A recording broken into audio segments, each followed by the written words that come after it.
Dans cette vidéo, on va s'intéresser aux holders sur le Bitcoin.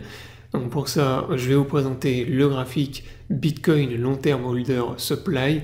Donc un graphique qui est très intéressant sur lequel je garde un œil régulièrement. Donc c'est un graphique que je regarde régulièrement puisque vous allez voir que c'est un graphique qui va vous permettre de connaître en fait les timings, les moments où il faut accumuler du Bitcoin et inversement les moments où il faut commencer à vendre.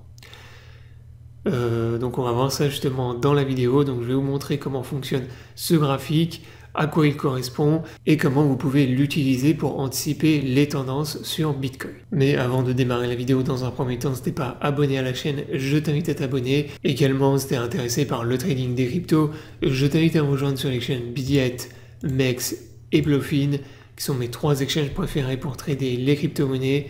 Si t'es pas inscrit, tu as tous les liens dans la description sous la vidéo. Ces liens te permettent d'avoir accès à un bonus lors de ton premier dépôt, ainsi que des réductions sur tes frais de trading, donc profites-en. Maintenant, on démarre le tutoriel donc sur le graphique Bitcoin Long Term Holder Supply. Donc pour obtenir le graphique, il est disponible sur CoinGlass, mais également sur Bitcoin Magazine Pro. Donc je te remettrai le lien dans la description sous la vidéo. Comme je te l'ai dit tout à l'heure, je vais t'expliquer à quoi correspond le graphique et également comment tu peux anticiper les tendances avec celui-ci. Donc tout d'abord, qu'est-ce que c'est que ce graphique? Donc le Bitcoin Long Term Holder Supply. Donc c'est tout simplement un graphique qui te permet d'obtenir la quantité de Bitcoin qui est détenue par les holders long terme. Donc un holder long terme, qu'est-ce que c'est? C'est quelqu'un qui détient du Bitcoin sur une adresse depuis au moins 155 jours, c'est-à-dire depuis au moins 6 mois minimum. Du coup, ça va te permettre de savoir à quel point les bitcoins circulent ou non. Donc plus tu as en fait une quantité de bitcoin qui est détenue par des holders, qui est importante, et plus le prix va avoir tendance généralement à monter. Alors ça, c'est ce qu'on va voir tout de suite sur le graphique. Le fonctionnement de ce graphique, tu vois que en fait il y a des phases en fait d'accumulation où tu as la quantité de Bitcoin détenue par des holders long terme qui explose, donc en tout cas qui est dans une tendance haussière. Ça, c'est ce qu'on appelle des phases d'accumulation. Donc exemple typique ici, donc tu as une phase d'accumulation dans cette zone et tu as des phases inversement de distribution où les holders long terme, qui sont généralement des baleines, eh bien redistribuent lorsqu'on est justement dans des phases justement où le prix du Bitcoin explose. Donc du coup, c'est un graphique qui te permet de connaître les phases où il faut accumuler, les phases d'accumulation pour les baleines et inversement les phases de distribution. Donc exemple typique, comme je te le montrais ici, tu vois que la quantité de Bitcoin détenue par des holders long terme explose. Donc là, typiquement, on est dans une phase d'accumulation où les holders accumulent du Bitcoin.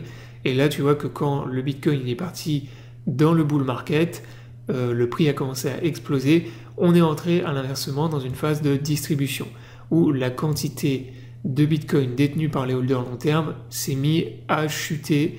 Donc on a fait un pic dans cette zone et on a eu un retournement de la tendance. Donc ça, c'est un graphique qui est très intéressant dans ce sens-là.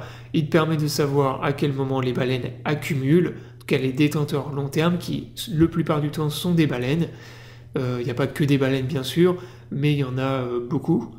La plupart du temps, les baleines achètent des bitcoins, très grosse quantité de bitcoins, ils les envoient vers un wallet, vers un ou plusieurs wallets, et ensuite ils n'y touchent plus pendant plusieurs mois, jusqu'à ce que le prix monte sur des niveaux très élevés, des niveaux de prix qui les intéressent, et ensuite ils revendent, donc ils bougent leur Bitcoin et ils les revendent. Ensuite, une fois que le Bitcoin il a fait son top durant le cycle de bull market et qu'on repart dans un bear market, eh bien tu vois que le graphique s'inverse, donc on a un retournement de tendance, c'est-à-dire que les baleines accumulent du Bitcoin, justement des grosses quantités de Bitcoin durant les bear markets, ce qui est logique.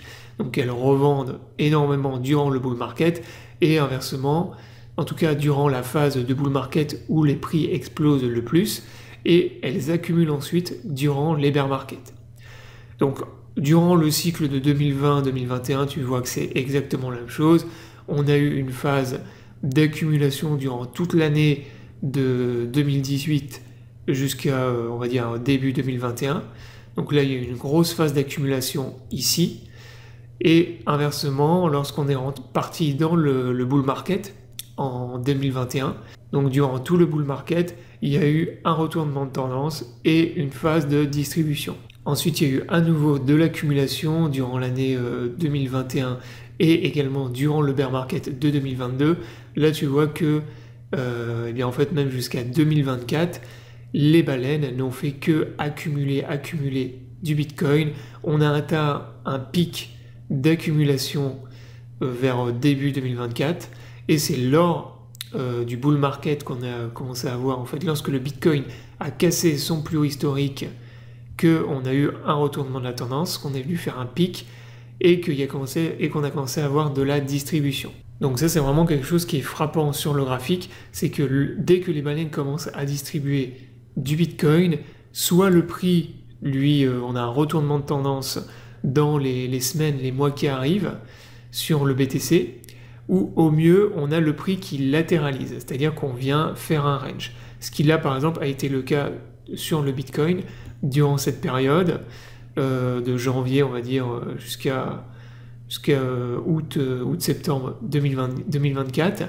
On a le Bitcoin qui a construit un range et ensuite il a fallu attendre à nouveau une accumulation des baleines pour que le prix reparte plus tard dans une tendance haussière. Donc là, nouvelle accumulation avec nouveau pic d'accumulation des détenteurs long terme. Donc ça, c'est logique, dès qu'on atteint des niveaux où les détenteurs long terme voilà, il y a trop de gens en fait qui hold du Bitcoin, le prix remonte simplement parce qu'il y a très peu, la plupart des Bitcoins sont sur des wallets qui ne bougent pas et en fait il suffit derrière que vous ayez de l'argent frais qui arrive, voilà, les ETF, les grosses entreprises qui achètent du Bitcoin et tout de suite, ou même les particuliers, et tout de suite ça fait monter les prix. Donc voilà pourquoi quand les détenteurs long terme accumulent et qu'on atteint justement des niveaux d'accumulation qui sont très élevés, et bien derrière le prix a tendance à monter. Donc là, ce qui a été le cas également. Ensuite, lorsque le prix monte, et bien comme d'habitude, les holders long terme, les baleines revendent également. Donc toujours, ils redistribuent puisqu'ils ont fait ils font d'énormes profits. Donc ils revendent et à ce moment-là, tu vois qu'il y a à nouveau un retournement de la tendance. Donc là, ce qui avait été le cas sur le BTC de début 2025 jusqu'à mai-juin 2025, on a eu un retournement de la tendance au moment où les baleines ont redistribué. Et ensuite, il a fallu attendre une nouvelle accumulation des baleines avec un nouveau pic ici pour qu'on ait à nouveau le prix qui explose et qu'on reparte dans un bull market. Donc là, ce qui est intéressant au moment où je tourne cette vidéo, on peut voir que là, on a dessiné un nouveau pic, des détenteurs long terme sur le BTC. Et donc, en théorie, là, ce qui se passe, c'est que les baleines doivent être en train de distribuer. Puisque pour que les baleines puissent distribuer, il faut qu'il y ait des énormes entrées de capitaux et il faut qu'on ait un prix du Bitcoin qui monte. Voilà pourquoi je pense que à court terme, enfin plutôt à moyen terme, dans les semaines et dans les mois à venir, le prix du Bitcoin va très probablement continuer à monter. Alors je dis pas qu'il va monter jusqu'à 200 000 $ ou je sais pas quoi, mais on va avoir en tout cas un prix qui va continuer à monter pour que les baleines puissent distribuer tout ce qu'ils ont accumulé durant la baisse de 2025. Et lorsqu'elles vont distribuer, eh bien c'est ça qui va entraîner justement un retournement de tendance et on sera rentré dans une phase, alors soit dans un nouveau bear market, soit dans une phase de retracement comme ce qu'on a eu précédemment. Dernière chose qu'on peut observer sur le graphique et qui est nouveau durant ce cycle, parce que lors des cycles précédents, ce qu'on peut observer, c'est qu'il y avait une seule phase en fait de grosse accumulation et ensuite une phase de distribution durant le bull market. Et dès que les baleines avaient distribué en masse, derrière on entrait dans une phase de bear market. La petite nouveauté qu'on a durant ce cycle, c'est que tu peux observer, et ça c'est ce qu'on voit sur mon graphique ici, il y a eu plusieurs phases d'accumulation et de distribution faites par les détenteurs long terme. Donc ce qui n'était pas arrivé lors des cycles précédents. Lors des 2 derniers cycles, comme je te l'ai montré, il y avait une seule phase d'accumulation, une seule phase de distribution. Là, on voit qu'il y a déjà eu 3 phases d'accumulation et on est probablement là dans la 3e phase de distribution de ce cycle haussier sur Bitcoin. Donc voilà pourquoi ce qu'on est en train de faire aussi durant ce cycle est totalement différent des cycles précédents.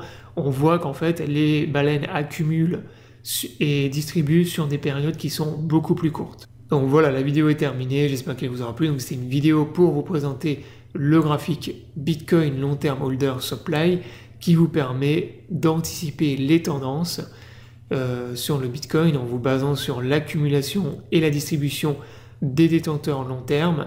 Donc je vous invite à vous abonner à la chaîne pour ne pas manquer les prochaines vidéos. Je vous souhaite à tous une bonne journée et à bientôt pour une prochaine vidéo.